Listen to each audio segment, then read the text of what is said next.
vous êtes attaqué vigoureusement au révérend Paul Mukendi par rapport à la polygamie. À la lumière de la parole, en toute sincérité, un polygame héritera-t-il le royaume des cieux, oui ou non? Pourquoi pas? Parce que la Bible dit, à la lumière de la parole, demeurez tel que vous êtes lorsque vous avez été appelé. Et celui-là qui est déjà appelé, qui n'est pas polygame, et qui veut ajouter des femmes, mais en conformité normalement. Question, quelle est la conformité? Cette personne-là ira au ciel, oui ou non? Dans le fondement de l'islam, je vais te donner deux choses qui peuvent te faire manquer le royaume des cieux et qui peuvent pousser d'autres personnes à manquer le royaume des cieux à cause de ton erreur de libido. Pour entrer au ciel, la Bible dit, si tu confesses de ta bouche le Seigneur Jésus, si tu crois dans ton cœur que Dieu a ressuscité Jésus d'entre les morts, tu seras sauvé. C'est-à-dire quoi? Tous ces pécheurs, parmi lesquels se trouvent les polygames, dont défend le pasteur que tu as cité les noms, je me demande si officiellement il en a combien et officieusement il en a combien. Pour défendre une telle thèse, il faut en être pratiquant. Je reconnais tous, nous avons commis des erreurs dans la vie. Nous avons eu un enfant ici, nous avons eu un enfant là. Cela ne concerne personne parce que nous avons tous des fautes. Mais passer à la télévision pour raconter des inepties et contredire la saine doctrine, nous allons nous opposer à cela. Je répète pour dire, le péché ne vous enlève pas le salut. Celui qui vous enlève le salut, c'est Jésus-Christ de Nazareth. Ce n'est pas un homme. Nous l'autorisons de pratiquer sa polygamie, mais je souhaiterais... Mais il n'est pas polygame quand même. De pratiquer même lui qui défend cette théorie. Ça me pousse à commencer. Je le croyais beaucoup. Je le faisais confiance parce que je me suis dit, certainement comme il défend la vérité en Europe, les gens mauvais... Il nous dit que la vérité... Je viens. Les gens mauvais peuvent lutter, se regrouper pour attaquer Mukendi. C'était ça ma conception. Parce qu'il était accusé de viol. Je pense que jusqu'à aujourd'hui, ce dossier n'a jamais été clôturé parce qu'il a pris la poudre d'escampette.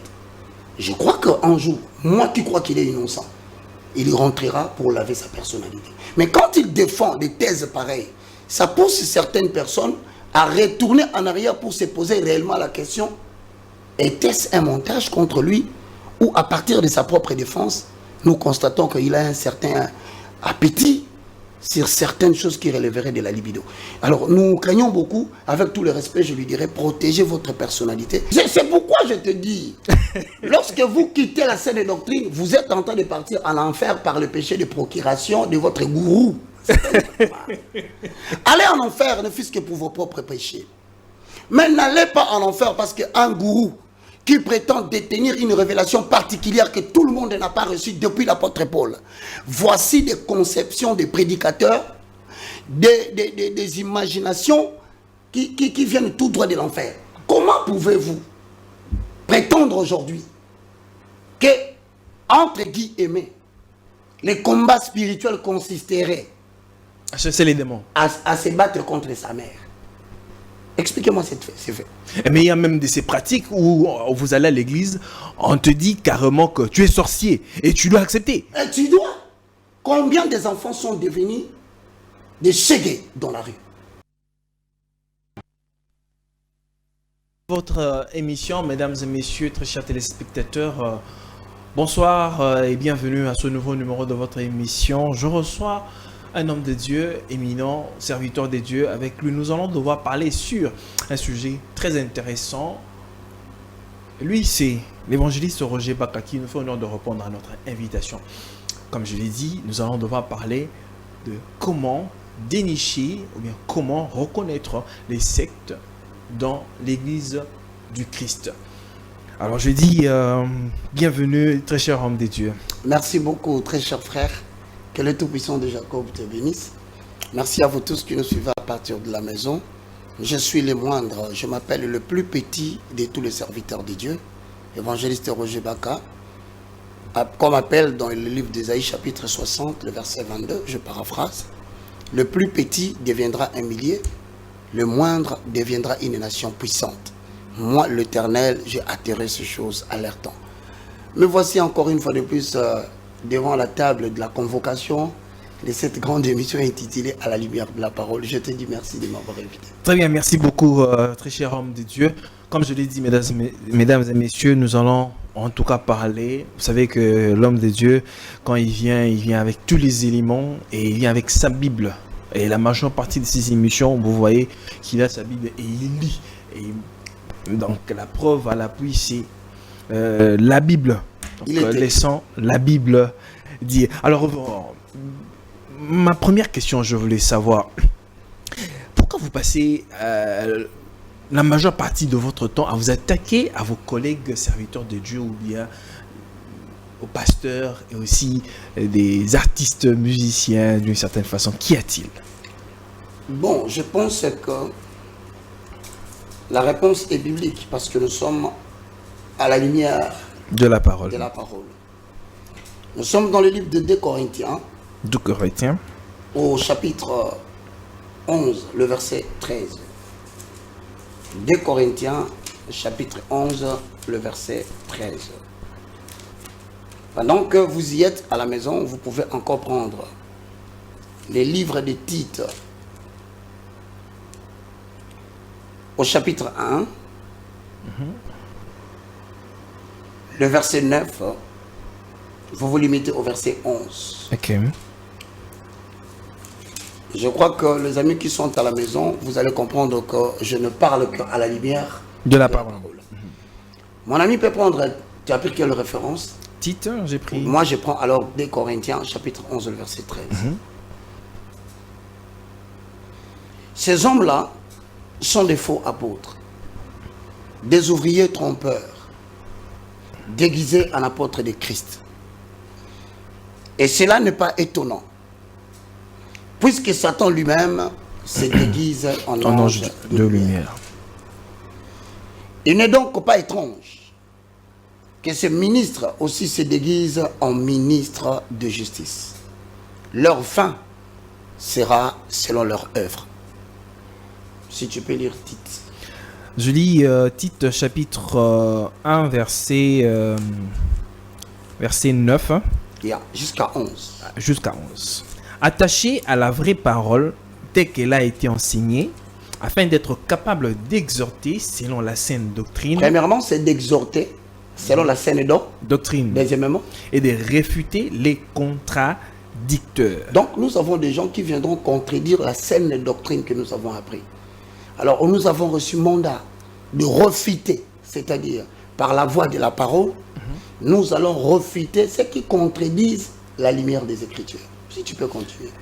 Il y a en effet, surtout parmi les circoncis, beaucoup de gens rebelles, de vains discours et des séducteurs. Donc, il y a parmi les chrétiens, de Romains chapitre 10, le verset 9, je paraphrase, parmi ceux qui confessent de leur bouche le nom de Jésus-Christ et qui croient dans leur cœur que Dieu a ressuscité Jésus d'entre les morts, parmi ceux-là, il y a de vains discoureurs et de séducteurs. Qu'est-ce qu'il faut faire? Auquel il faut fermer la bouche. Alors comment nous allons leur fermer la bouche si nous ne parlons pas? Matthieu chapitre 7, le verset 15. À la lumière de la parole. Matthieu 7, 15. Gardez-vous des faux prophètes. Ils viennent à vous en vêtements de brebis. Mais au-dedans d'eux, ce sont des loups ravisseurs. Vous les reconnaîtrez par leurs fruits.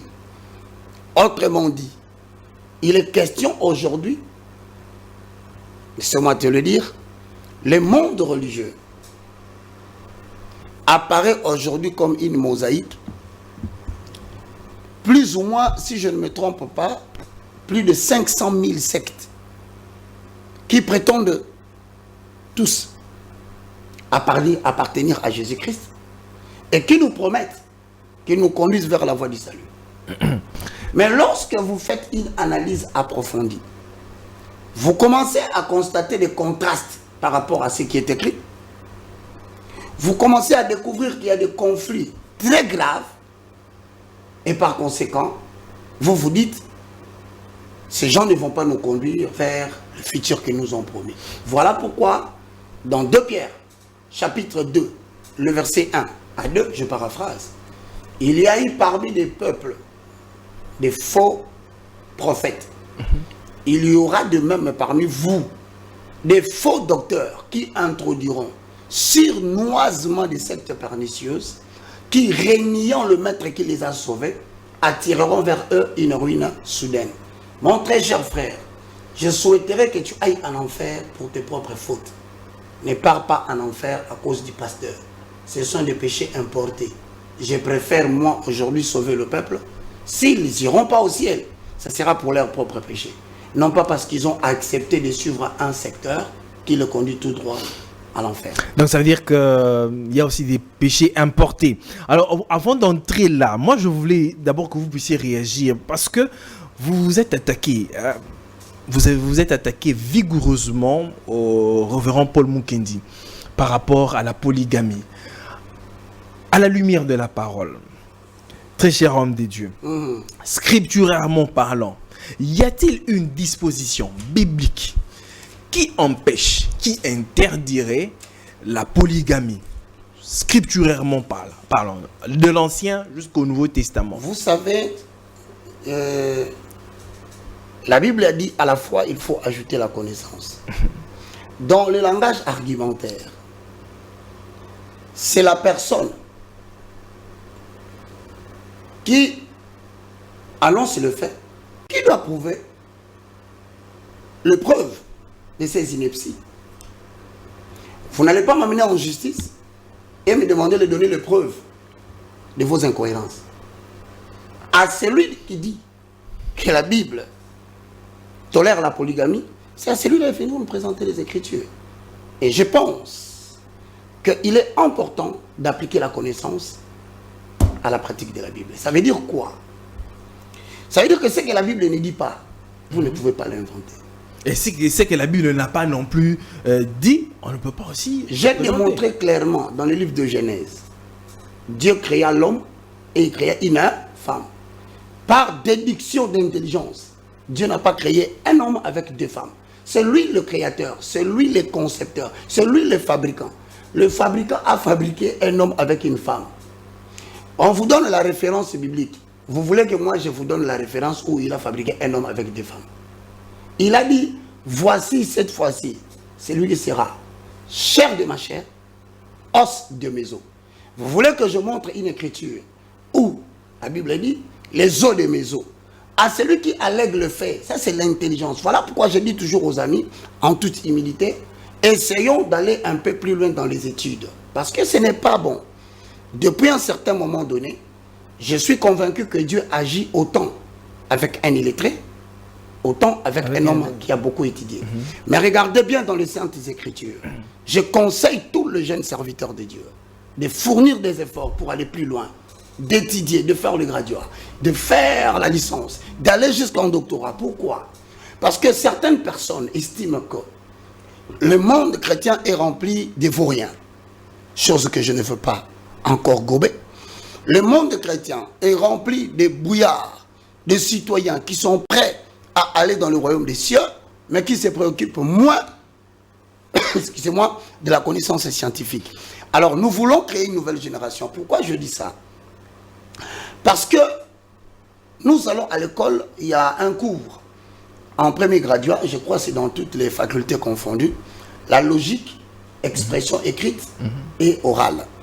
Toute personne qui a étudié la logique, qui maîtrise les modis ponendo pones, le modis tolendo tolens, il comprend que dans chaque énuméré, il y a la majeure, il y a la mineure et il y a la conclusion. Comment faire éclater la vérité? C'est par la combinaison d'une référence, de deux, de trois, que nous éclatons une vérité. Mais si quelqu'un revenait à te dire que la polygamie est autorisée, alors il faut lui dire que lui qui prétendrait s'inspirer de l'Ancien Testament devrait comprendre premièrement qu'il a un problème de compréhension linguistique. Pourquoi? Laisse-moi terminer. Dans Hébreux chapitre 10, le verset 1, la Bible dit, la loi qui ne possède que l'ombre des choses à venir et non l'exacte représentation. Car l'exacte représentation est venue en Christ.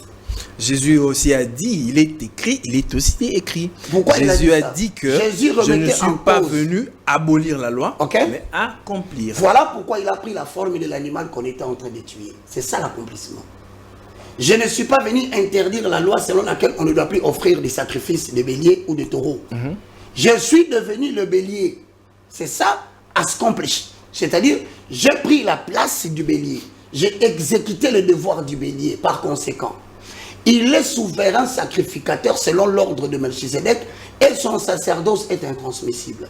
Je reviens dans le livre de Ephésiens au chapitre 2, le verset 18 et 19 au 20. La Bible dit, vous avez été édifiés. Voilà pourquoi j'insiste. Le mot édifié est tiré du mot grec, qui a aussi des racines latines. Oiko dumeo. Conformément à 1 Corinthiens chapitre 3, le verset 12 à 15. Ne savez-vous pas que vous êtes le temple de l'Éternel et que l'Esprit de l'Éternel habite en vous? Ce n'est pas l'esprit de Salomon qui habite en nous. Ce n'est pas l'esprit de celui qui a battu le record mondial de la polygamie, à savoir Salomon. 600 femmes, 300 concubines. Si le révérend veut le faire, personne ne l'interdit. Qui va vouloir gérer ta libido? Mais pourquoi est-ce que Dieu n'a pas condamné le roi Salomon, moi encore le roi David? Non. Et puis une deuxième Nous question. sommes dans l'Ancien Testament. Nous, je dis dans Ephésiens, chapitre 2, le verset 18 et 19. Vous avez été édifiés sur le fondement des apôtres et des prophètes, Jésus-Christ étant la pierre angulaire. Par conséquent, Salomon n'est pas un apôtre. Il ne peut pas m'édifier. Alors, Permettez-moi, David n'est pas un prophète. Il ne peut pas m'édifier. Et même s'il le serait, selon l'attention de d'autres qui disent qu'il a prophétisé ou il était le prototype du Christ, la question est donc posée. Si Ephésiens dit, vous avez été édifiés sur le fondement des apôtres et des prophètes, Jésus-Christ étant la pierre angulaire, c'est une méthode selon laquelle, si vous voulez argumenter, vous voulez prendre une référence biblique comme étant une doctrine, il faudrait au préalable trouver cette défense auprès de 3 catégories. Première catégorie, le prophète. Deuxième catégorie, à part les prophètes, les apôtres. Les apôtres. Ensuite, vous devez chercher dans les livres synoptiques. Christ en a-t-il parlé? Donc si vous trouvez une référence qu'un apôtre a admis, qu'un prophète a admis, mais que la pierre angulaire n'a pas admis, ne l'appliquez pas, parce que c'est lui la pierre angulaire. Alors, révérend, chutant, bouclons par rapport à ce dossier ici, en toute sincérité. Un polygame héritera-t-il le royaume des cieux, oui ou non? Pourquoi pas? Parce que la Bible dit, à la lumière de la parole, demeurez tel que vous êtes lorsque vous avez été appelé. Et celui-là qui est déjà appelé, qui n'est pas polygame, et qui veut ajouter des femmes, mais en conformité normalement. Question, quelle est la conformité? Cette personne-là ira au ciel, oui ou non? Dans le fondement de l'islam, je vais te donner 2 choses qui peuvent te faire manquer le royaume des cieux et qui peuvent pousser d'autres personnes à manquer le royaume des cieux à cause de ton erreur de libido. Vous vous imaginez qu'Abraham, poussé par Sarah, notre mère, a pris une seconde femme. C'est le début de la polygamie, n'est-ce pas? Certains peuvent le prendre comme un modèle. Mais est-ce que la démocratie est-il le meilleur régime politique? C'est une question que le politologue devait se poser. Moi, je réponds non. C'est le régime politique le moins mal. Donc, on a admis la démocratie en fonction des effets nocifs qu'il produirait par rapport à d'autres régimes politiques. Donc, c'est pour dire, si la monogamie n'est pas le meilleur régime politique, régime matrimonial ou le régime de mariage, alors moi, je pense que la polygamie ne l'est pas à cause des effets qu'il produit. Premier effet, Palestine est en guerre aujourd'hui avec Israël à cause de la polygamie. Les descendants de la Palestine sont des Arabes. C'est la descendance d'Ismaël. Les Juifs aujourd'hui qui attaquent, ce sont la descendance d'Isaac. Les 2 enfants s'opposent jusqu'à aujourd'hui, jusqu'à preuve du contraire. Ce matin, il y a eu des bombardements, les gens sont morts. La cause, la polygamie de notre père Abraham. Nous descendons, mon frère. Notre ami Jacob, tel que détaillé dans Genèse chapitre 37, pour ceux qui sont éclairés par les Écritures. La Bible nous enseigne qu'il avait un premier fils qui s'appelait Ruben. Mais lorsqu'il commence à bénir, dans Genèse 49, écoutez le propos. Siméon, tu es mon premier fils. La force de mes prémices. Impétueux comme le vent. Mais tu n'auras pas la prééminence sur tes frères, car tu es monté sur la couche de ton père. Tu sais ce que ça veut dire? Jacob avait 4 femmes. Il avait Léa, il avait Rachel, Zilpa et Bila. La rotation des libidos a fait qu'une de servantes a eu une injustice de fréquentation nocturne. Et le fils, Ruben, s'est chargé d'accomplir les devoirs de son père. Si vous appliquez la polygamie, vous allez certainement rater un fils ou 2 fils. Et cet enfant a manqué la bénédiction de son père. Les choses sont légion. Par les rages de David, qui avait plusieurs enfants, dont un de ses enfants. Mais cela n'affecte en rien le salut Je de la répète, personne. dans l'Ancien Testament, personne n'a reçu Jésus en tant que Seigneur et Sauveur. Mais ceux qui ont cru en Dieu sont quand même sauvés. De te revenir. Romains 19 n'est pas dans l'Ancien Testament. Jean chapitre 1, le verset 11 à 12 n'est pas dans l'Ancien Testament. Il y a eu 7 promulgations de la loi. Ces gens que tu cites seront jugés sur base de leur conscience parce que les Écritures n'existaient pas.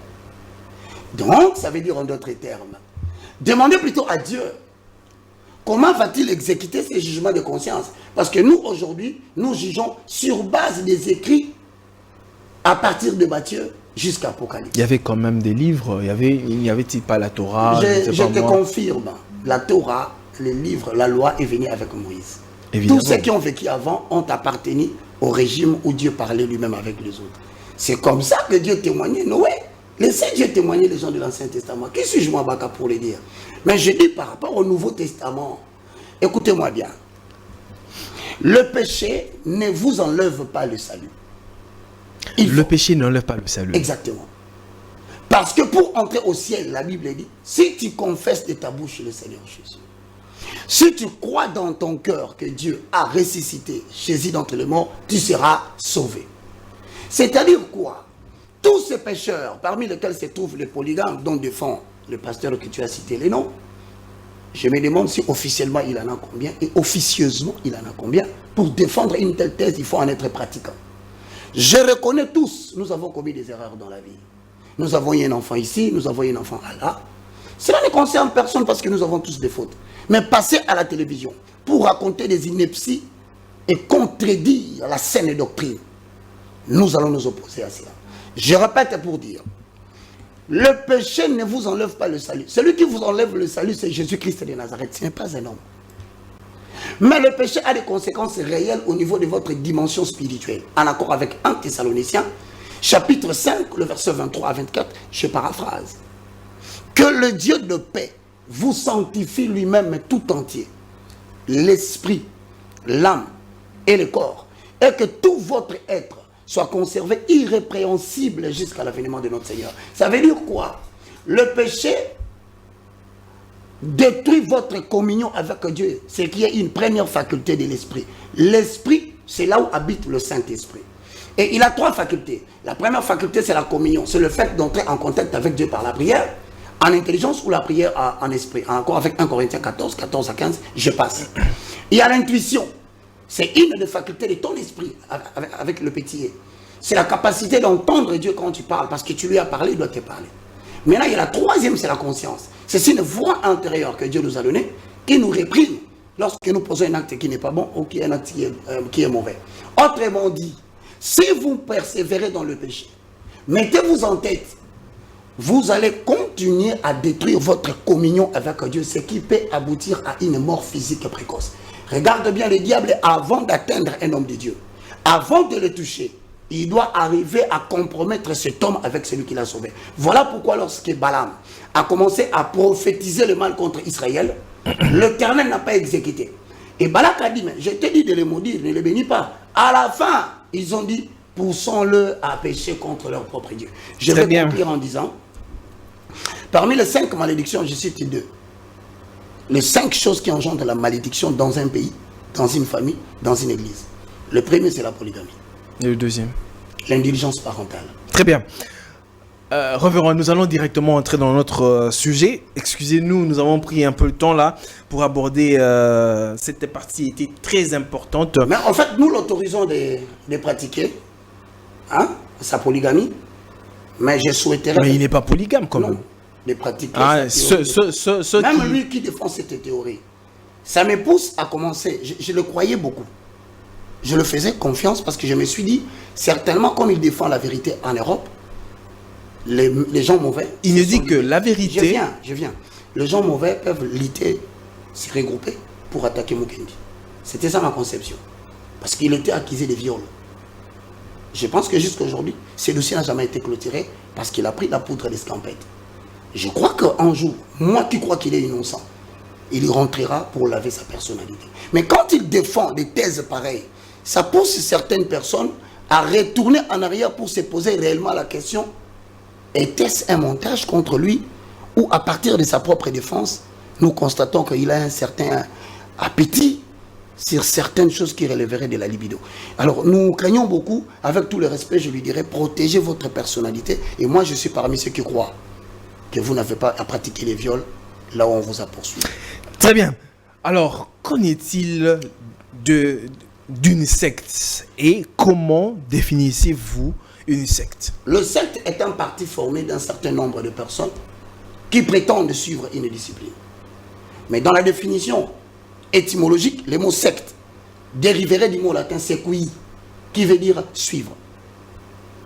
Lorsqu'on va plus loin, le mot secte veut encore dire tout simplement sequia ou secare. Secare qui veut dire en d'autres termes se séparer ou séparer. Mais à la fin, la racine hébraïque nous donne aussi, ou grec, qui nous produit l'expression airesis. En fait, airesis qui veut tout simplement dire secte, ou autrement dire l'ensemble de personnes qui courent derrière un homme et qui marchent à l'encontre de la discipline générale, en accord avec le livre de... Vous pouvez le prendre parce que nous sommes à la lumière de la parole. Acte 15, 1. Et moi je dirais... Acte chapitre 15. Acte chapitre 15, verset 5. Verset 5. Moi je dis 1 Corinthiens 11, 19.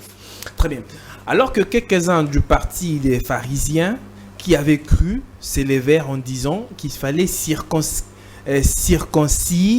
les païens et exiger l'observation de la loi de Moïse. Voilà les gens, une catégorie, un groupe d'hommes dans le christianisme qui commence à prétendre qu'après la mort de Christ, que tout le païen, qu'on appelle en français les incirconcis, devrait se faire circoncire. Ça devient des sectes. Pourquoi? Parce que c'est un groupe d'hommes, mais qui sortent d'un groupe général. Le christianisme enseigne, et Paul revient pour dire, il va réfuter les contradicteurs. J'enseigne les jeunes gens dans mon université à connaître mieux la Bible pour refuter les contradictions. Paul dit, la circoncision n'est rien. L'incirconcision, pendant que vous prenez encore pour l'amour des Écritures, 1 Corinthiens chapitre 11, le verset 19, il dit, la circoncision n'est rien. L'incirconcision n'est rien. Seule l'observation et la mise en pratique de la parole de Dieu est tout. Donc si vous voyez dans les églises au Congo, pendant que nous parlons tous du christianisme, nous sommes régis par l'autorité des Écritures, un groupe d'hommes qui prétendent que la polygamie est une bonne chose, secte. Pasteur, secteur. Parce que vous vous opposez à la logique générale des Écritures. Est-ce qu'on peut lire 1 Corinthiens chapitre 1 Corinthiens 11, 19.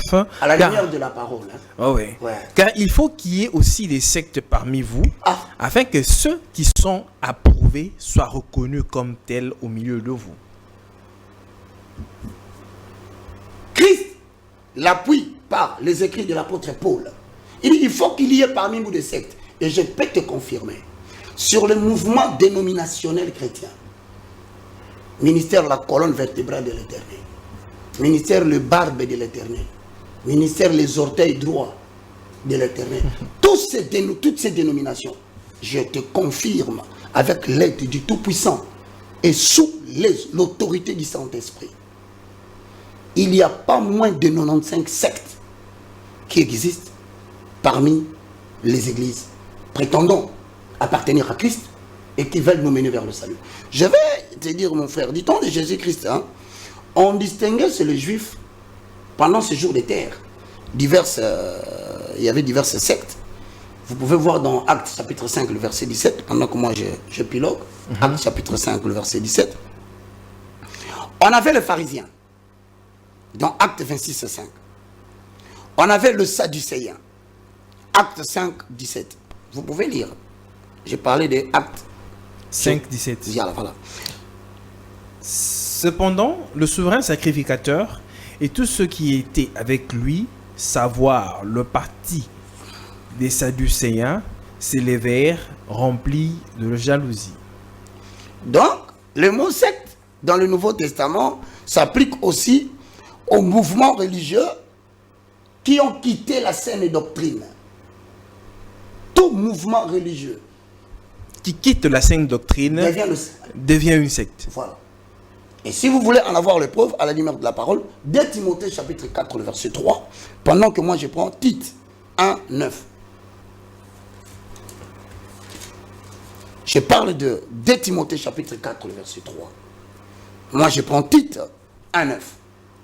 De Timothée chapitre 4, verset 3. Ya.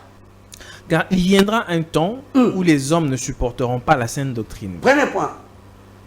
Donc nous sommes en train d'avancer vers une période de l'humanité où les gens ne vont plus supporter la saine doctrine. Donc c'est-à-dire qu'au Congo, ici, nous avons 95% des églises dénominationnelles, entre guillemets, prétendues, je dis bien, églises de réveil, mais qui sont déjà en train de baigner dans l'eau des sectes. Mais qui ne le savent pas. Et tous les gens qui les suivent ne comprennent pas. Lis la parole. Mais ayant la démangeaison d'entendre les choses agréables. C'est-à-dire la démangeaison. Ce qui caractérise le secte, c'est quoi? C'est que vous avez dans ce groupe-là, les gens, il ne faut pas quitter la référence, très cher serviteur de l'État. Je suis là. Donc nous avons un groupe de personnes qui ont la démangeaison. La démangeaison, c'est Moukoussa. C'est-à-dire tout le monde a la démangeaison d'écouter les choses qui plaisent à l'air. Qu'on leur caresse selon l'essence de leur oreille. Nous qualifions cela de marketing of the church.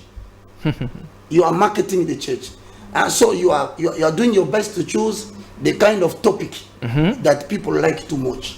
Donc vous cherchez, vous étudiez, hein? Ça s'appelle l'étude du consommateur de la Bible. C'est-à-dire il y a les types d'enseignement qui se vendent. Ok, que les gens préféreront plus écouter. Voilà. Ah, mon frère, tu as réfuté le contradicteur. Ça veut dire quoi? Ce sont des gens qui ont pris du temps pour étudier quelles sont les thématiques qui peuvent attirer facilement la foule. Non, c'est-à-dire que ces thématiques-là ne viennent pas des dieux. Non. Même pas une inspiration divine. Non, non. Mais ce sont des choses et d'ailleurs contredites par les Écritures. Ce sont des choses qui sont créées dans leur salon, dans les couloirs, tout simplement pour faire plaisir à ces gens qui ont besoin d'écouter ces choses-là. Et je peux t'en donner quelques thématiques. Hein. Le premier, c'est le ministère de la prospérité. La prospérité. Ça n'existe pas dans la Bible. Ça n'existe pas dans la Bible. Je te dis, une invention qui... L'archevêque Coutinho l'a si prêché pendant des années. Je le salue. Pendant des années. Peut-être que vous n'avez pas compris ce qu'il aurait dit, ou soit celui qui a amené cette hérésie. Des hypothèses. Ah, c'est lui qui a amené cette hérésie. J'ai dit, peut-être que vous n'avez pas compris son ministère, ou si vous le croyez ainsi, donc, vous dites que le pasteur Coutinho a apporté une hérésie. Mais moi, je te confirme que cette histoire ne vient pas de Coutinho. C'est une prédication bien travaillée par les États-Unis d'Amérique pour appauvrir l'Afrique. Je te donne une référence qui va l'appuyer. Voilà ce que je dis. Est-ce que puisque le révérend Coutinho Fernando, qui par ailleurs s'habillait proprement, avait-il demandé aux gens de le suivre? Mais il a créé un vent qui demandait aux serviteurs de Dieu d'être propres malgré que vous servez la spiritualité. Sur ce point, je suis d'accord. Vous me dites qu'il a dit aux chrétiens, ne suivez pas les propos du pape qui vous dit, enseignez aux Africains d'aimer la pauvreté, avec comme référence en appui, errez les pauvres en esprit, car ils verront Dieu. Si il a ouvert les yeux des chrétiens pour leur dire, les richesses de la terre appartiennent d'abord aux chrétiens. Pourquoi? Parce que Dieu est le propriétaire foncier de la terre. Et parce que Coutinho n'a pas fauté. Mais si le message, en accord avec 2 Timothée 4, verset 3, ils auront la démangeaison d'écouter les choses qui leur plaisent, toute l'Afrique, Soudan, Cameroun, Nigeria, Gabon, Burkina Faso, République démocratique du Congo en tête des listes. Matin, midi, soir, ils vendent des illusions aux chrétiens pour leur dire, ne travaillez pas. Il suffit pour vous de venir dormir ici à la permanence. Il suffit pour vous, à celui à qui l'on enseigne la parole, fasse part de tous ses biens à celui qui l'enseigne. Il suffit pour vous de donner la dîme, vous allez devenir riche. Citez-moi un seul pays, y compris Israël, qui est devenu prospère par de tels enseignements.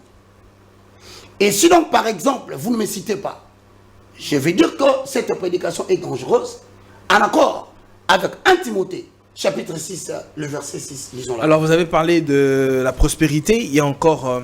Non, d'abord, posons les fondements. Droites sont les voies de Yahweh. Vous avez la facilité de trouver là-bas, mon frère. 1 Timothée, chapitre 6. 1 Timothée, chapitre 6. Le verset 6 à 10. Mes frères, suivez-moi très bien. S'habiller proprement n'est pas un péché. Être comblé de grâce pour que possédant beaucoup, vous puissiez faire de bonnes œuvres parce que vous le méritez, vous en détenez les connaissances, je ne suis pas contre. Mais dire que le ministère de l'abondance des richesses viendrait de Dieu, c'est une aberration. Et lorsque le temps plaira à l'Éternel, nous fermerons ces églises qui prétendent de telles inepties. Très bien. Je lis, car l'amour de l'argent est une racine de tous les maux. Il y a beaucoup d'églises au Congo. Je ne m'empêcherai pas de le citer. Limité quartier industriel. De première rue jusqu'à 17e. Un seul mobile. Créer l'amour d'argent chez le peuple. Mais, très cher homme des yeux, sans pour autant vous interrompre... Si tu m'interromps, parce qu'il continue le verset et puis tu me poses la question. Ok. Je vous en prie vraiment. Car l'amour de l'argent est la racine de tous les maux. Ok. Et quelques-uns, en étant possédés... Ayant prêché cet évangile où le prédicateur dit à l'église, l'Éternel va former 15 milliardaires dans cette église. Dieu vous a dit de dire ça. En accord avec Matthieu chapitre 28, le verset 8 et 9 disent au monde, allez, faites de toutes les nations mes disciples, le baptisant au nom du Père et du Fils et du Saint-Esprit. Apprenez-leur à obéir à tout ce que je vous ai prescrit. Et parmi les prescriptions, il n'y a pas la prescription de faire des gens des riches. Il n'y en a pas. Dis la parole. Se sont égarés loin de la foi et se sont jetés eux-mêmes dans des biens de tourment. Continue mon frère, je m'abstiens des commentaires. Pour toi, homme de Dieu, Pour toi, homme de Dieu, fuis ces choses Kima biloko ya kotea kabatuba lingamongo, Kima. et recherche la justice, Lukande sembo, la pitié, la piété, la foi, boyambi, la charité, bolingo. la patience et la Comme douceur. papa nanga pardon. Je préfère Bible condamner batu pour le baka lobité. Combat le bon combat de la foi, saisis la foi, la vie éternelle, à laquelle tu as été appelé et pour laquelle tu as fait une belle confession en présence d'un grand nombre de témoins. Je te recommande devant Dieu qui donne la vie à toutes choses et devant Jésus-Christ qui fit une belle confession devant Ponce Pilate. Est-ce que tu as sauté 9-10? 9-10. Mais 9, 1 Timothée 6, 9, 10. 1 Timothée, Mais ceux qui veulent s'enrichir, 1 Timothée 9, 10. mais ceux qui veulent s'enrichir tombent dans des tentations, dans des désirs insensés et pernicieux qui plongent les hommes dans la ruine et la perdition. Car l'amour de l'argent est une racine de tous les maux. Mais quand tu vas dans 11, on nous interdit. C'est ça une prescription. Voilà pourquoi ne lisez pas la Bible pour tout pratiquer. 11 cite la prescription. Pour toi, C'est 1 Timothée chapitre 6, le verset 11. Voilà la prescription chapitre 6, verset qui démontre que ce message vient tout droit de l'enfer. 11. Oui. Pour toi, homme de Dieu, fuis ces choses et recherche la justice, la piété, la foi, la charité, la patience et la douceur. Merci beaucoup. Je te cité. Maintenant, quand on quitte, il y a d'autres messages qui relèvent des sectes. Et donc, la mise en pratique n'est pas conforme au modèle de la montagne. Car il fut dit dans Exode 26 à Moïse, construis le tabernacle selon le modèle que tu as vu. Nous sommes des auxiliaires. Nous avons celui qui est, il s'appelle Jésus-Christ, le roi de gloire, celui qui m'a enrôlé dans son service. Nous devons toujours recourir aux Écritures. Le ministère de chasser les démons et le combat spirituel. Voilà une aberration qui a détourné les chrétiens et a semé des divisions parmi nous. Qui a divisé les foyers. Et je te rappelle, qui a divisé les foyers. Aujourd'hui, nous avons les ministères des démons, ministère combat spirituel, tout ça là, ça n'a pas de fondement dans la Bible. Non. Oh. Lisons Éphésiens. Donc vous avez dit de la première rue jusqu'à la 17e rue. Je répète, je ne veux pas falsifier les Écritures pour faire plaisir. Disons plutôt que ce sont des sectes. C'est pourquoi je te dis, lorsque vous quittez la saine doctrine, vous êtes en train de partir en enfer par le péché de procuration de votre gourou. Allez en enfer, ne fût-ce que pour vos propres péchés. Mais n'allez pas en enfer parce qu'un gourou qui prétend détenir une révélation particulière que tout le monde n'a pas reçue depuis l'apôtre Paul. Voici des conceptions des prédicateurs, des imaginations qui viennent tout droit de l'enfer. Comment pouvez-vous prétendre aujourd'hui que, entre guillemets, les combats spirituels consisteraient à chasser les démons, à se battre contre sa mère? Expliquez-moi ces faits. Mais il y a même de ces pratiques où vous allez à l'église, on te dit carrément que tu es sorcier et tu dois accepter. Et tu dois. Combien des enfants sont devenus des chégués dans la rue? Et très souvent, vous allez remarquer que tous ces mondes, ils opèrent dans une dimension bien calculable. Le secte abuse beaucoup de gens et se dissimule souvent derrière la splendeur et la puissance. Faites attention avec les gens qui viennent avec des concepts splendeur de Dieu, puissance de Dieu, délivrance. Certains tombent dans l'instrument de salut ou parlent de la paix. Et au nom de cette paix, ils engendrent des conflits dans le foyer. Est-ce que tu peux me lire 2 Corinthiens chapitre 4, le verset 4? Mesdames et messieurs, il est temps que les Africains se réveillent. 1 Corinthiens chapitre 4. 4, le verset 4. La Bible Verset n'est 4. certes pas mauvaise, mais Très c'est bien. la pratique de la Bible en Afrique, sans fondement. Nous allons lire. Mais ce n'est pas pour cela que je suis justifié. C'est lui qui me juge, c'est le Seigneur. 2 Corinthiens 4, 4. 2 Corinthiens chapitre 4, verset Voilà. 4. Donc, dès que tu sonnes une trompette qui ne correspond pas à la trompette, Mais ce n'est pas pour cela que je suis justifié. C'est lui qui me juge, c'est le Seigneur. Hosanna. Romains 1, 16. Romains chapitre 1, 1, 16. verset 16. Je dis, car je n'ai point honte de l'évangile. C'est une puissance de Dieu pour le salut de quiconque croit, du juif premièrement, puis du grec. Amen. Éphésiens chapitre 1, le verset 13. Éphésiens En lui, chapitre... toi je peux te donner une autre référence qui peut te permettre de multiplier la connaissance. Le mise en garde. On y va. 1 Timothée chapitre 4, le verset 1. 2 Pierre chapitre 2, le verset 1. Vous pouvez lire Matthieu chapitre 7, le verset 15. Je te laisse Matthieu 7, 15. Parce qu'à la lumière des Écritures, nous risquons de citer plus de 66 versets ici. L'air ne va pas suffire. Très bien. Moi, je lis Éphésiens 1, le chapitre 13. Toi, tu prends Matthieu 7, 15. Je peux lire, moi. Oui, allez-y. Oui. Éphésiens, chapitre 1, le verset 13. Je lis. Voici ce que déclarent les Écritures. En lui, vous aussi, après avoir entendu la parole de la vérité, l'évangile de votre salut, en lui vous avez cru et vous avez été scellés du Saint-Esprit qui avait été prophétisé. Nous sommes scellés au Saint-Esprit. Mais c'est le Saint-Esprit qui nous enseigne ce que Matthieu dit dans 7,15. Lisez la parole, mon frère. Je lis Matthieu chapitre 7, verset 15. Gardez-vous des faux prophètes. Ils viennent à vous en vêtements de brebis, mais au-dedans, ce sont des loups ravisseurs. Vous les reconnaîtrez à leurs fruits. Dans la Bible, je peux te citer non seulement qu'il y a des faux prophètes, mais il y a aussi des faiseurs de miracles. Et faiseurs de miracles. Mais je voulais que nous fassions une petite parenthèse. Vous parlez de combat spirituel, mais la spiritualité existe bel et bien. Exact. Des gens sont confrontés à des combats spirituels, à des choses étranges.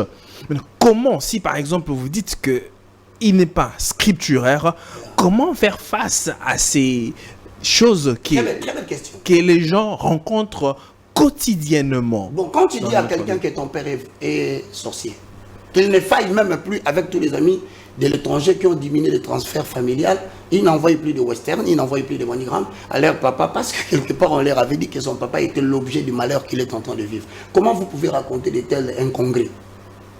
Et s'il arrivait que c'est vrai? Comment ça peut être vrai? En fonction de quelle écriture?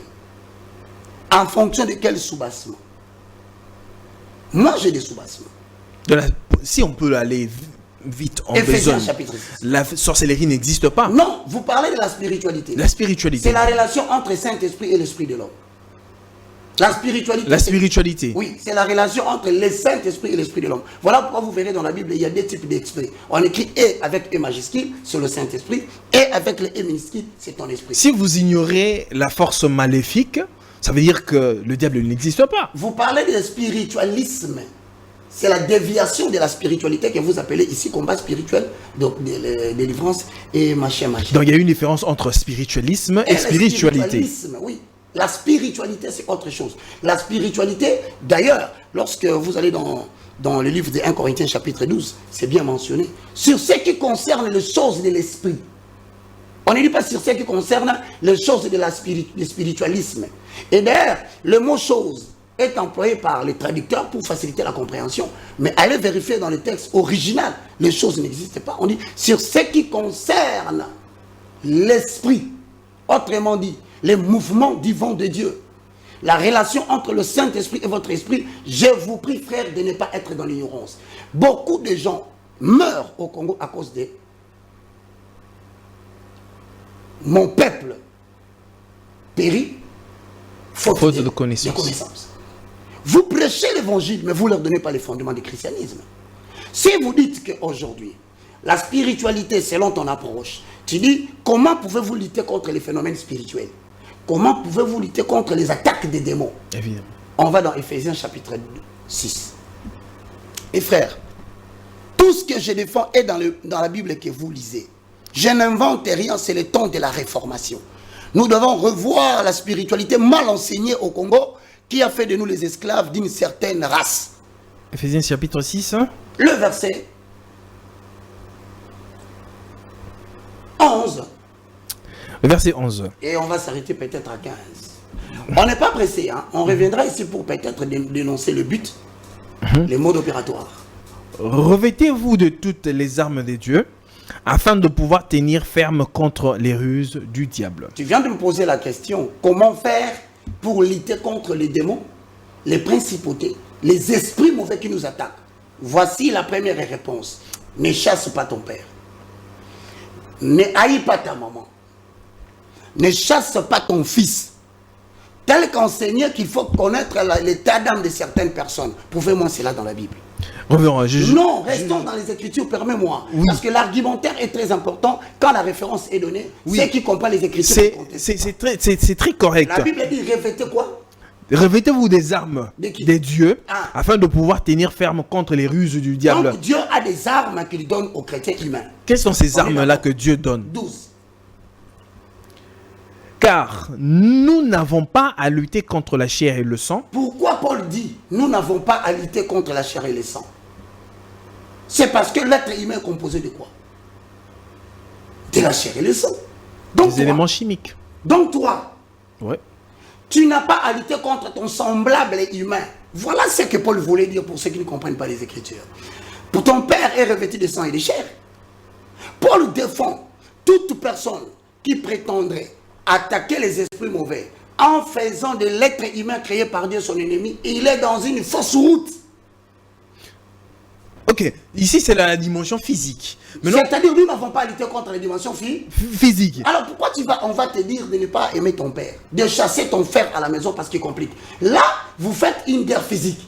Au contraire, voici ce que Paul préconise. Tu peux continuer à lire. Alors, contre la chair et le sang, mais contre les dominations, qui sont spirituelles, contre les autorités, contre les princes de ce monde des ténèbres, oui, contre les esprits méchants dans les lieux célestes. Qui sont toujours spirituels. Alors le combat n'est pas physique. Oui, le combat n'est pas physique. Maintenant, prenez les armes pour savoir si les armes seront physiques. Car la Bible dit, nous... À quelque part là, nous donnons raison à ces églises-là qui croient au combat spirituel. Mais non, qui font de leur... Au combat spirituel n'est pas un problème. Mais pratiquer le combat en poussant les êtres humains à se haïr les uns les autres, comme si ceux qui sont devant étaient la source de leurs problèmes, c'est du sectaire. Vous avez quitté la saine doctrine. Aimez ton prochain. Prie pour celui qui te maltraite. Car en faisant cela, vous mettez de la braise sur sa tête. La Bible dit, lorsque vous vous aimerez les uns les autres, c'est alors que le monde saura que vous m'avez suivi. Mais ici maintenant, nous avons connu des combats spirituels où l'on a demandé aux gens dans les églises d'amener des machettes. Moi, j'en connais ceux qui ont été blessés parce que le nombre était tellement grand qu'il n'y avait pas d'espace. Papa Satan à papa, papa Satan à papa. Et ça a attrapé les bras des voisins. Je connais des gens à qui on a demandé de se donner des coups comme ça là, à l'église. Donnez-vous des coups. Bêta Satan à ma confie. Le diable est esprit. Donnant des coups physiques. Comment peut-il atteindre la spiritualité pour des mouvements avec des mentions telles que tout geste compte? Voilà les bêtises qui ont conduit le peuple congolais aujourd'hui à se haïr. Aujourd'hui, la séparation, la force de la séparation est bien entretenue par les églises. En prétendant que nos ancêtres seront des ancêtres, nos ancêtres seront des sorciers. Et que ceux qui nous ont mis au monde, on devait couper le cordon ombilical. Dieu d'Abraham, pardon, Dieu d'Isaac, Dieu de Jacob, ne sont-ils pas les ancêtres des Juifs? Quand ils les invoquent, ce ne sont pas des esprits qui sont morts. Et pourquoi lorsque nous, on parlera de Kimbangu, lorsque nous, on parlera de Kimpanvita, qui avait un mouvement d'Ipanda Dia Congo, est-ce que c'était satanique? Voilà pourquoi je reviens, je dis, nous devons créer une nouvelle élite spirituelle qui comprend bien la Bible en tant que Genèse à Malachi, l'histoire d'Israël, comment Dieu a marché avec Israël, ce qui est aussi important pour nous, mais qui ne nous concerne pas dans la pratique des choses. Lorsque nous voulons entrer l'esprit de Jésus-Christ et l'esprit de la vérité, nous commençons de Matthieu jusqu'à finir le livre synoptique. C'est là où Dieu lui-même, fait chair, montre comment, pendant ce jour terrestre, il a prôné l'évangile. Et quand vous quittez le livre de Luc, vous allez jusque dans le dernier livre de Jacques, vous allez découvrir que là, on nous enseigne comment Dieu, fait chair, s'est introduit parmi les apôtres et a accompli l'œuvre missionnaire. À la fin vient Apocalypse, qui vient le livre qui nous parle sur comment les choses vont aller à la fin des temps. Alors, ne nous amenez pas à pratiquer le christianisme aveugle. Je continue en disant, les armes, s'il te plaît, je veux bien que tu voies les armes, si les armes sont physiques, parce qu'il est écrit, nous ne combattons pas selon la chair, mais nous combattons selon l'esprit, car les armes avec lesquelles nous combattons ne sont pas charnelles, elles sont des armes spirituelles. Maintenant, quand tu lis à partir du verset 14, tu commences à voir les armes. Je pense au verset 13 et on y passe.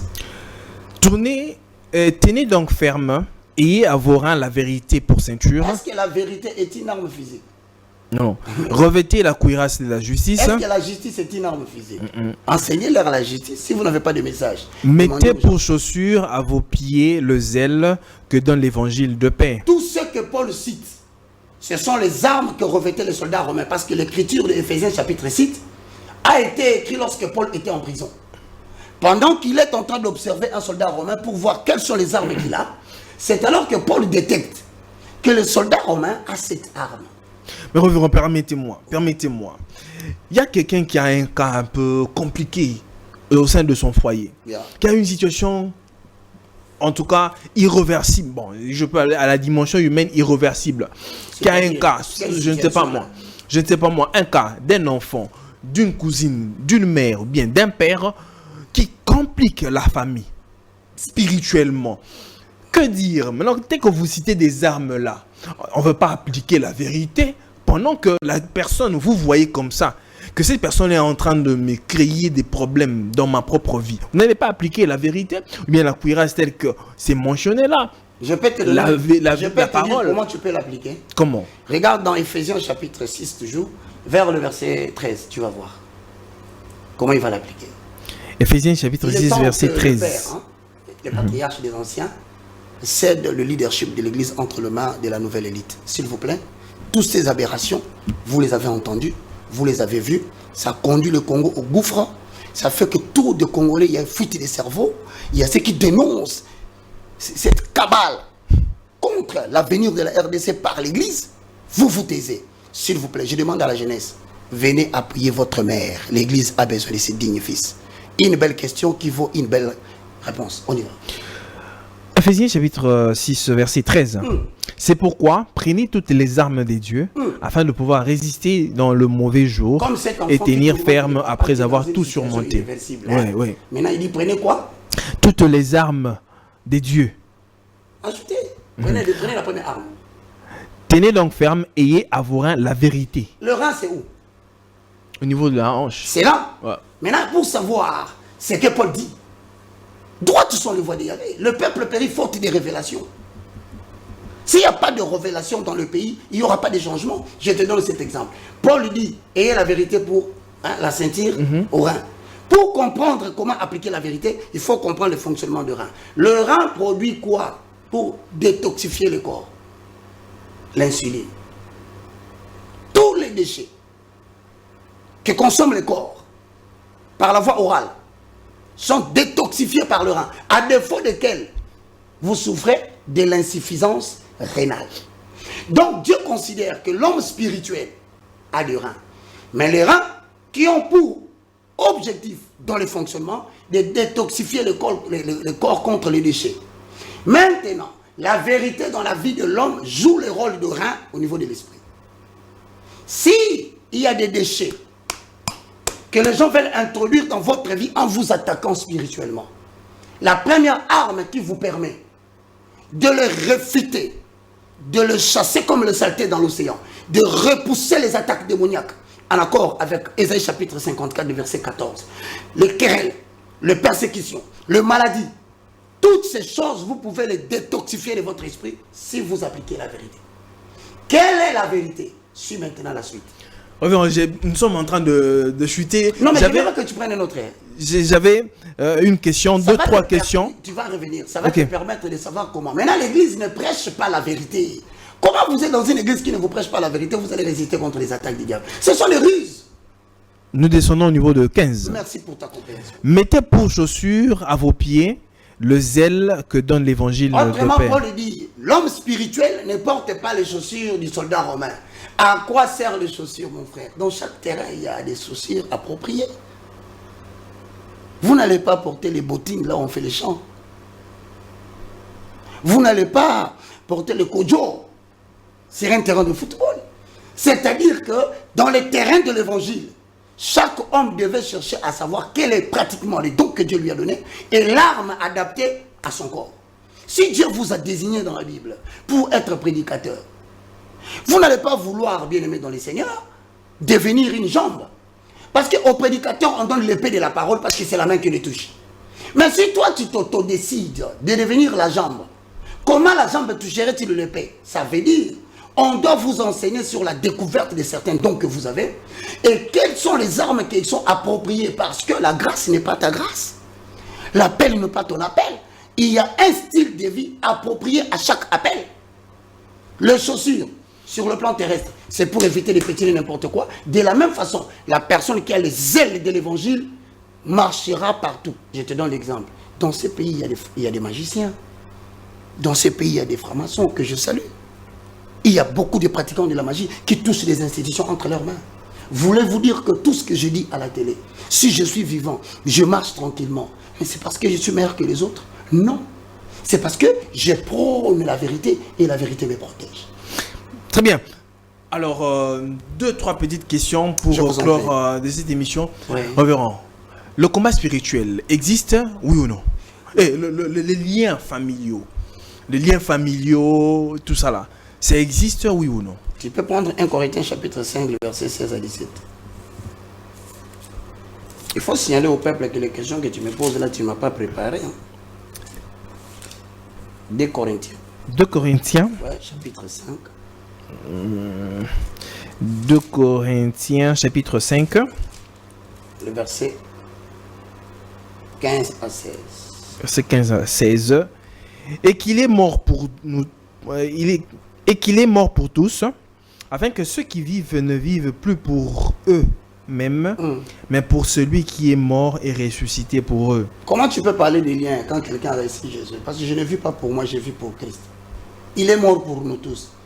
Tu voudrais me dire en d'autres termes que le lien spirituel continuerait à exister quand nous recevons Jésus en tant que Seigneur et Sauveur, que quelqu'un me dise une telle aberration?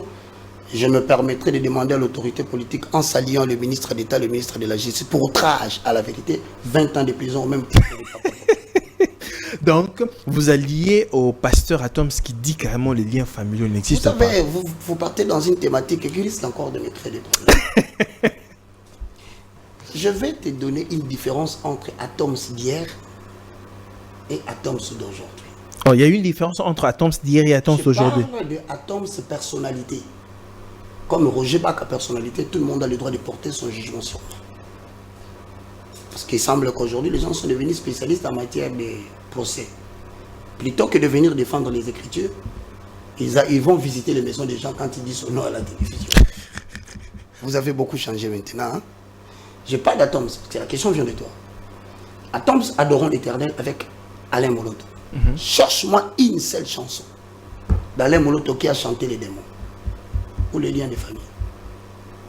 Je te donne la trajectoire d'Atoms. Kolotikana kumisayo, kolotikana sanjolayo, kolotikana yembela yo. Amen. Maloba motu ye matina motema, nalingi na kumisayo, tikanga ina sanjolayo. Yolokota kinga kati na njela, opakolinga mafuta na yo. Oyo bolingoma. Adorons l'Éternel. C'est l'élévation de Dieu par rapport à l'Écriture qui dit lorsque vous élèverez les fils de l'homme. Non, par là, je voulais dire que vous avez rejoint carrément dans cette thèse-là que le pasteur Atoms n'est pas d'accord aux liens familiaux. Il a dit que les liens familiaux n'existent pas. Oui. Mais quand tu suis la chanson de la sœur qui vient de sortir, avec les clips où les démons attaquent les gens, il a fait voir tout simplement un combat qui existait. Ce n'était pas la existerait. thématique de Gaël. Ce n'était pas la thématique de Gaël. Vous êtes entré dans l'autre évangile ou dans l'autre évangile de la chanson. C'est pour te dire, vous savez, Joseph et Marie, hein, aussi ponctuels qu'était Marie, qui a parlé avec un ange de Dieu, qui a trouvé grâce aux yeux de l'Éternel. C'est après qu'elle s'est rendue compte qu'ils avaient laissé Jésus derrière. Il est plus facile de former le secte dans l'adoration, de former le secte dans les formes de thématiques, de former le secte dans des prédications standardisées sur la sagesse de l'homme, Colossiens 2:8. Facilement, vous n'allez pas vous rendre compte que vous vous êtes éloigné de l'évangile. Il m'est arrivé moi aussi de m'égarer. Hein. Ça arrive à tout le monde. Le mieux, c'est de retourner dans les Écritures. Prenons l'homme de Dieu que je vais citer avec révérence ici, le prophète Dodi. J'ai suivi, il a dit que Dieu a créé, il y a des animaux que Dieu a créés, il y a des animaux que Dieu n'a pas créés, que le diable a créés. Ça veut dire qu'il fait du diable aussi le créateur. Quelle est votre réaction? Bon, il s'appelle comment? Le prophète Dodi. Voilà des propos imaginatifs qui sortent tout droit des romanciers du XVIe siècle. Oh. Vous dites que ce sont des propos... Même un romancier de la Renaissance en France ne serait imaginaire. Il ne serait pas imaginé une telle incongruité.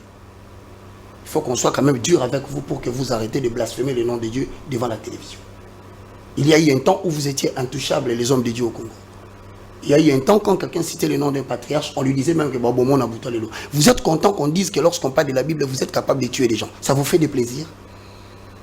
Si les Écritures venaient de France, quand quelqu'un va dire de telles élucubrations, que moi je qualifierais de gnognottes, que le français a emprunterait les bonnes niaiseries.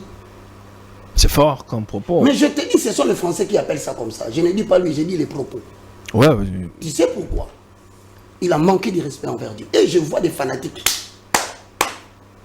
Plusieurs le suivront dans leur dérèglement. Et pourquoi est-ce que les brebis acclament Ce ne sont pas des brebis. Les brebis sont ceux qui écoutent, hein, qui mangent, qui boutent l'herbe. Et ceux qui viennent là, ce sont des spectateurs. Ça, ce sont des fanatiques. On les appelle en lingala bandimi. Bandima nyonso. Parmi eux, il y a des gens qui dépendent de ces pasteurs.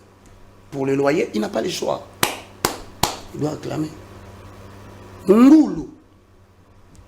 Vous attribuez au diable le pouvoir de la création. Mais c'est une aberration totale. Le pouvoir de la création appartient à Dieu. Le diable est l'imitateur. Il faut bien lire la Bible. Le diable n'a rien créé. Il imite.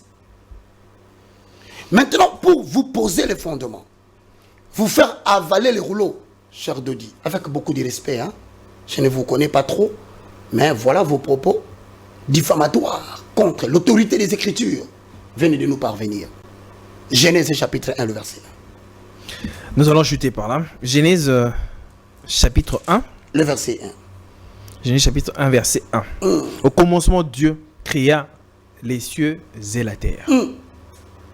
Au commencement, Dieu créa les cieux et la terre. bon, maintenant quand nous allons dans le livre de Genèse chapitre 1, le verset 9. Verset 9. Dieu dit que les eaux qui sont au-dessous du ciel se rassemblent en un seul lieu et que les secs paraissent. Et cela fut ainsi. 10. Dieu appela le sec terre et il appela la masse des eaux mer. Dieu vit que cela était bon. 11. Puis Dieu dit que la terre produise de la verdure, Hosanna. de l'herbe portant de la sémence, des arbres fruitiers donnant du fruit, selon leur espèce et ayant en eux leur sémence sur la terre. Et cela fut ainsi. Mon frère, il me montre là où le ngoulou est sorti de lui-même. Voilà. Je conclus en disant, le secte, sont des gens qui sont basés sur les paroles des hommes. Ne suivez pas un prédicateur qui ne vous donne pas une référence. Dites au prophète Dodi. Il est prophète. Oui. Voilà. C'est ça. Alors, la succession des pasteurs par leurs fils, Je publie un livre sur ça. Est-ce aussi une secte? Je vais publier un livre sur ça. Si tu veux, je t'envoie le lien, tu verras les livres. La problématique de la succession des pasteurs qui lèguent l'église à leurs enfants. C'est aussi une secte. C'est un enseignement sectaire. Ça n'a pas de fondement biblique. Ok. Même s'ils emprunteraient la voie, je demanderai à ceux qui me suivent, si vous voulez comprendre cela, allez dans YouTube. Écrivez Nouvelles Tendances. Regardez la publication de Roger Baka avec Alain Delé sur la problématique des successions. J'ai défendu cela contre les propos diffamatoires d'un certain apôtre au Congo. Donc je publie un livre qui prend pour échantillon. Je suis déjà au niveau de l'état de la question. Ensuite, je vais énoncer la problématique. Ensuite, j'aurai l'hypothèse de travail. Et je vais utiliser une méthode et une technique d'enquête sur terrain qui va ramasser 8 églises de la République démocratique du Congo dont les fils ont succédé à leurs parents. Entre l'an 2000 et 2030, je vais écrire les crimes contre l'humanité ecclésiastique opérés par les patriarches du Congo. Très bien. Mesdames et messieurs, c'en est fini pour aujourd'hui. Merci beaucoup à Kim. Merci beaucoup à l'évangéliste Roger Baka de nous avoir donné de son temps. Nous avons 8 livres pour le fondement. Nous sommes sur Avenue Congo, le numéro 5. Ah, là c'est le cadeau que l'homme des dieux... Il y en a 8, je t'en donnerai. En tout cas, Et c'est très intéressant. En tout cas, merci beaucoup. Écrivez-nous sur votre mail. Et nous allons vous envoyer tous les livres à partir de notre assistante qui est en France, que je salue. Très bien. Merci de nous avoir suivis, mesdames et messieurs. Laissez-nous vos messages, écrivez-nous. Si vous avez encore des questions, posez-les. Nous allons devoir poser à l'homme des dieux prochainement quand il sera encore sur notre plateau. Pour le reste, portez-vous bien, que la paix soit avec vous et que Dieu vous bénisse. Au revoir. Au revoir, mon frère.